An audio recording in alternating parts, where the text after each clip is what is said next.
Hi guys, welcome back to JK exam cracker और मैं हूं अंकुश ठाकुर।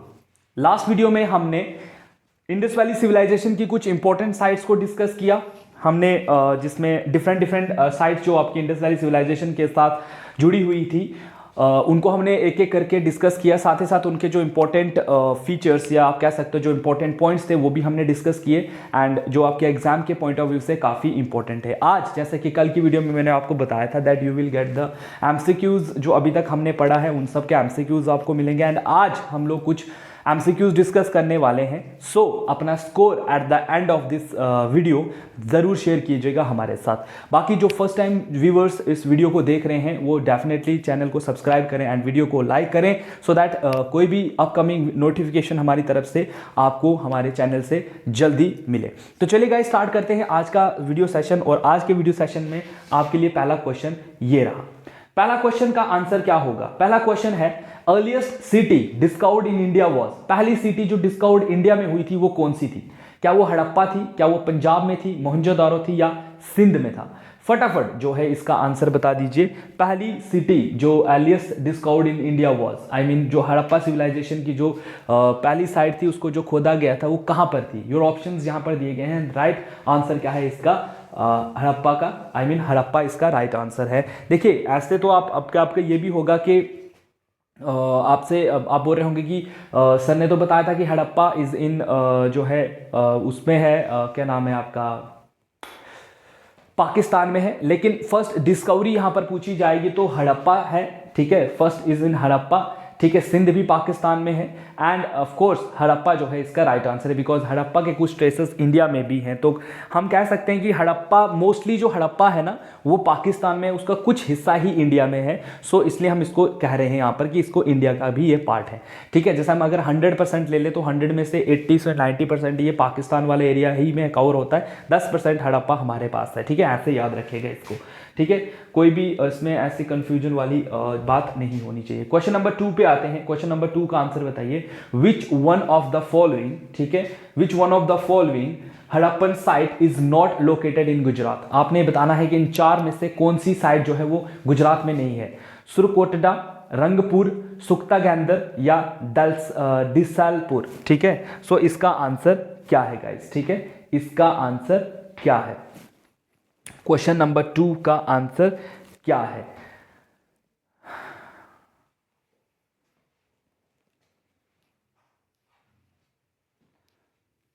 ठीक है।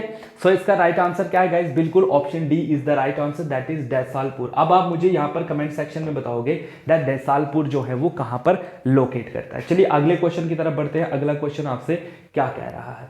अगला क्वेश्चन है आपसे लिए question number 3, that is which of the following Indus valley site is presently in Pakistan. बताइए इनमें से कौन सी जो है वो पूरे तरीके से पाकिस्तान में है? कालीबंगन, हड़प्पा, आलमगीरपुर या लोथल। तो मैंने अभी आपको कुछ टाइम पहले भी बता दिया दैट मोस्टली जो साइट है तो वो कहां पर है? पाकिस्तान में। वो कौन सी है? Harappa. So Harappa is the right answer, ठीक है। चलिए आगे बढ़िए, ठीक है, अगले क्वेश्चन की तरफ। अगला क्वेश्चन क्या कह रहा है? Great bath of Indus valley civilisation is found at. कहां पर मिला है हमें ग्रेट बाथ? क्या हमें वो हड़प्पा में मिला है, क्या वो हमें मोहनजोदारो में मिला है, क्या वो हमें रोपर में मिला है या कालीबंगन में मिला है? सो of course the right answer of this question is Mohenjodaro, ठीक है, ठीक है। मोहनजोदारो में जो है हमें ग्रेट बाथ के बारे में इंफॉर्मेशन मिली है एंड आपको याद होगा मैंने बताया भी था दैट ये एक रिलीजियस सेरेमनी के लिए यूज किया जाता था। We have question number 5, that is social system of the Harappan was. जो हड़प्पा साइट थी उसका सोशल सिस्टम कैसा था? फेयरली इगलिटेरियन था, स्लेव लेबर बेस्ड था, कलर वर्ना बेस्ड था या कास्ट बेस्ड था? तो इनमें से मैंने आपको एक ही चीज बताई थी। मैंने कहा भी था आपको कि ये लोग जो है इगलिटेरियन मींस इक्वालिटी पर बेस करने वाले लोग थे, ठीक है। यहाँ कोई जो है बड़ा या कोई छोटा नहीं था, सब लोग इक्वल थे। सो ये इक्वली क्या है? फेयरली क्या है? इगलिटेरियन है, ठीक है। Fairly egalitarian it means it is based on the equality पे ऊपर। Next, which of the following Indus valley site with an artificial brick dockyard है? ठीक है, ब्रिक से बना हुआ डॉकयार्ड हमें कहां पर मिलता है? Your option is Lothal, Kalibangan, Harappa और मोहनजोदारो। तो गाइज मैंने आपको याद बताया था ना कि मैंने बताया था कि डॉकयार्ड कहां मिलता है, स्पेशली मैंने आपको बताया था। तो बिल्कुल option A is the right answer, that is Lothal, ठीक है। चलिए क्वेश्चन नंबर 7 पर चलते हैं और 7 आपसे क्या पूछ रहा है? देखिए क्वेश्चन नंबर 7 क्या है? Harappans did not know the use of Harappan किस के बारे में नहीं जानते थे? क्या वो कॉपर के बारे में नहीं जानते थे, ब्रॉन्ज, गोल्ड या आयरन के बारे में नहीं जानते थे? तो देखिए सबसे इंपॉर्टेंट तो कॉपर तो वो जान ही रहे हैं, बिकॉज चैल्कोलिथिक पीरियड में ही हमने इन सब चीज़ों के बारे में जान चुके थे। हमने ब्रॉन्ज के बारे में भी जान चुके थे, गोल्ड के बारे में ऑफकोर्स ये जानते ही थे। आयरन के बारे में हमें यहाँ पर पता नहीं चलता है, क्योंकि आयरन के जो ट्रेसेस है वो हमें मिलते हैं वैदिक पीरियड में। जब वैदिक पीरियड में जो आर्यंस हैं, वो भी लेटर वैदिक पीरियड में, हम लोग देखते हैं कि वैदिक पीरियड में ही आयरन के साथ आप इसको जोड़ सकते हो, ठीक है, कि आयरन का यूज बेसिकली वैदिक पीरियड में ही हुआ है। क्वेश्चन नंबर 8 पे आइए, the most common animal figure found at all the Harappan sites. जो सबसे कॉमन एनिमल फिगर जो हमें हर साइड पर मिला है वो कौन सा है? यूनिहॉर्न बुल है, काऊ है, बुल है या टाइगर है? तो क्वेश्चन नंबर 8 का आंसर क्या है गाइस? बिल्कुल यूनिहॉर्न बुल जो है, एक सींग वाला जो बेल है, इसकी साइड्स जो फिगर है वो हमें सारी साइड्स के ऊपर देखने को मिला है गाइस। क्लियर हुआ? चलिए आगे बढ़ते हैं। शाबाश, ये हल्के छोटे छोटे क्वेश्चंस हैं, ठीक है ना। जैसे आपने मॉडर्न हिस्ट्री को कंप्लीट किया है एमसीक्यूज के थ्रू, इनको भी कंप्लीट करने की कोशिश करेंगे। लोकल नेम ऑफ मोहनजोदारो क्या था? Mount of the living, mount of the tree, mount of the dead, mount of the saviour. So guys right answer क्या है? Option C, that is mount of the death जो है, dead जो है, इसको कहा जाता है, लोकल नेम है मोहनजोदारो का।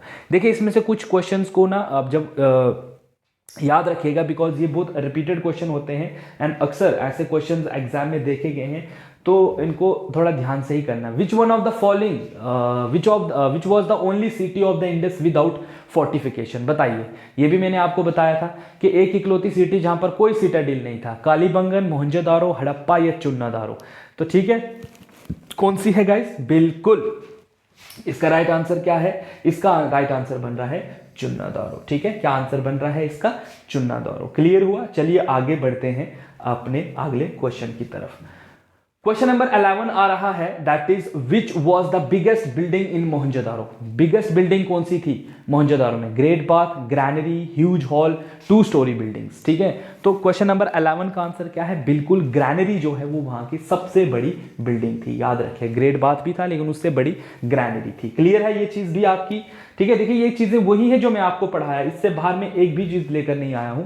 ठीक है, सिर्फ आपके इसलिए कि आप जो है चीजों को अंडरस्टैंड कर सको। क्वेश्चन नंबर 12 देखिए, what was the strength of Indus economy? Indus की जो इकोनॉमी थी वो किस पर बेस थी? क्या वो एग्रीकल्चर पर बेस थी, बिजनेस पर थी, पोल्ट्री पर थी या क्रॉकरी पर थी? तो मैंने आपको पता ही पहले बताया था ये किस पर है, पूरा का पूरा एग्रीकल्चर बेस था। बिजनेस वगैरह भी करते थे लेकिन लो स्केल पर बिजनेस होता था, आई मीन ट्रेड वगैरह की जो मैं बात कर रहा था आपके साथ, तो ट्रेड ये लोग करते थे लेकिन उतने हाई लेवल का ट्रेड नहीं करते थे, छोटा छोटा ट्रेड ही करते थे। Dockyard at Lothal was well connected with the river. तो इसका कहने का मतलब है कि लोथल कौन से रिवर पर है? तापी, नर्मदा, भोगाओ या घाघरा? तो क्वेश्चन नंबर 13 का आंसर क्या बन रहा है? बिल्कुल ऑप्शन नंबर आपका सी, दैट इज भोगाओ जो रिवर है उसके साथ कनेक्टेड था लोथल का डॉकयार्ड। ठीक है, तो देखिए ऐसे भी घुमा के क्वेश्चन भी पूछता है कभी कभी, तो आपने चीजें पढ़ी होती हैं, बस थोड़ा उनको याद रखने की जरूरत जो है वो होती है। क्वेश्चन नंबर 14 पर आते हैं। क्वेश्चन नंबर 14 क्या कह रहा है? The script of Harappan civilization was Khmer, Devanagari, Farsi, undeciphered है। तो इसका मैंने भी आपको बताया था दैट ये क्या है? अनडेसिफर्ड है। गाइज ये सारे वो क्वेश्चन हैं जो अक्सर एग्जाम में पूछे गए हैं। ठीक है, एंड ऐसे और भी बहुत सारे क्वेश्चंस आप तक आते रहेंगे, मैं टॉपिक वाइज तो करवाता ही रहूंगा, साथ ही साथ जब आपका खत्म हो जाएगा तो उसके बाद भी मैं आपको एमसीक्यू जो है इसके लगातार आपको देता रहूंगा। Harappan civilisation belongs to which age? Harappan civilisation किस एज से बिलोंग करती थी? नियोलिथिक, मीजोलिथिक, चाल्कोलिथिक और पैलोलिथिक? सो क्वेश्चन नंबर 15 का आंसर क्या है? इट बिलोंग्स टू आपका किसके? बिल्कुल नियोलिथिक एज, या इसको हम ब्रोंज एज भी कहते हैं। ठीक है, तो अगर यहां पर ब्रोंज एज लिखा होता तो उसके साथ भी, ठीक है, ब्रोंज एज, अगर ब्रोंज एज भी लिखा होता तो ये उसके साथ आप जाते। ठीक है, इसको ब्रोंज एज भी कहते हैं। ठीक है, चलिए आगे बढ़ते हैं क्वेश्चन नंबर 16 के ऊपर। एंड क्वेश्चन नंबर 16 आपसे क्या पूछ रहा है? क्वेश्चन नंबर 16 कह रहा है कि विच of the following Indus valley site was discovered by R.D. Banerjee? तो R.D. बैनर्जी ने क्या डिस्काउट किया था गाइज? ये भी मैं आपको बता चुका हूं। ठीक है, तो इसका मैं आपसे उम्मीद कर सकता हूं कि इसका आप मुझे कमेंट सेक्शन में इसका आंसर दो। I just want to know कि कितने लोगों ने इस चीज़ों को सीरियसली होके पढ़ा है। कुछ लोगों ने तो पढ़ा ही होगा, जो लोगों ने नहीं पढ़ा है वो जाकर एक बार वीडियो ज़रूर देखें और इस क्वेश्चन का आंसर देन मुझे आकर दें इस वीडियो सेशन का। ठीक है, चलिए आगे बढ़ते हैं क्वेश्चन नंबर 17 के ऊपर। एंड क्वेश्चन नंबर 17 आपसे क्या पूछ रहा है, which one of the following archaeologist discover the Harappa site of the Indus valley civilisation. तो हड़प्पा सिविलाइजेशन को किसने खोदा था? रखल आर डी बैनर्जी ने, श्री सर विलियम जॉन्स ने, विष्णु श्रीधर वानखेड़ ने, या दयाराम साहनी ने? तो ऑप्शन इज दयाराम साहनी 1921। ठीक है, ये दयाराम साहनी ने जो है इसको इसकी एक्सकवेशन जो है वो की थी। ठीक है, क्वेश्चन नंबर 18 पर आते हैं। क्वेश्चन नंबर 18 क्या कह रहा है? क्वेश्चन नंबर 18 कह रहा है कि which among the following was the main occupation of palaeolithic people. Palaeolithic जो ओल्ड स्टोन एज जो लोग थे उनका मेन ऑक्यूपेशन क्या था? क्या वो एग्रीकल्चर करते थे, फार्मिंग करते थे, हंटिंग करते थे, या फिशिंग करते थे? तो क्वेश्चन नंबर 18 का आंसर क्या है? बिल्कुल वो करते थे हंटिंग और गैदरिंग। याद होगा आपको, मैंने आपको बताया भी था। So they're basically based on every type of their activities based on hunting. Hunting करेंगे तो खाना खाएंगे भाई साहब। ठीक है, क्वेश्चन नंबर 19 पे आते हैं। Who wrote the book? ठीक है, किसने लिखी था book return of the Aryans? देखिए ये आपके जनरल नॉलेज के पॉइंट ऑफ व्यू से क्वेश्चन बनता है that return of the Aryans किसने लिखी थी?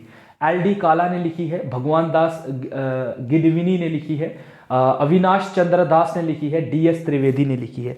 तो गाइज ये किसने लिखी है? बिल्कुल आपके भगवान दास गिडविनी ने जो है ये बुक लिखी हुई है। कौन सी? Return of the Aryans. ठीक है, याद रखिएगा, ऐसे बुक्स पर अक्सर क्वेश्चन जो है वो पूछे जाते हैं। बुक्स तो आपने याद रखनी ही है वैसे। क्वेश्चन नंबर 20 पे आते हैं। Dogs were buried in human burials act. कहां पर, किस जगह पर डॉग्स को जो है उसके ह्यूमन के साथ जो है वो मतलब उसके मालिक के साथ जो है दबाया जाता था? गुफकाल, बुर्जोहोम, मार्टंड या महरगर? तो गाइज याद रखना, जो बुर्जोहोम है यहां पर इंसानों के साथ कुत्तों को मतलब मालिक के साथ उसके कुत्ते को जिंदा नहीं मतलब दफनाया जाता था। वी डोंट नो कि वो जिंदा दफनाते थे या कैसे दफनाते थे, बस ट्रेसेस हमें यहां पर ऐसे मिले हैं। तो ये थे गाइस कुछ इंपॉर्टेंट 20 क्वेश्चन जो मैं आज के लिए आपके लिए लेकर आया था। एंड मैं उम्मीद करता हूं कि इसमें सारे क्वेश्चंस आपने अटेंड किए हों। बाकी कोई फर्दर इंफॉर्मेशन अगर आपके पास है तो you can definitely share with us on our comment section. And guys बाकी जो चीज़ें जो हैं आपको अवेलेबल मिलती रहेंगी। कल भी आपको लगातार जब तक हिस्ट्री ख़त्म नहीं होती है हम लोग इसको ख़त्म करने की कोशिश करेंगे। उसके बाद जितने भी आपका बचा हुआ हिस्सा है आपके जीके का वो कंप्लीट करेंगे। ठीक है, बिकॉज अभी हमने ज्योग्राफी भी स्टार्ट की हुई थी, उसको भी ख़त्म किया है। एंड ऑफ कोर्स उसके बाद जो भी आपका एड ऑन होता है सिलेबस में उसको हम ख़त्म करेंगे। तो आज की वीडियो के लिए बस इतना ही। कल एक और वीडियो के साथ मैं आपके सामने हाजिर होऊंगा।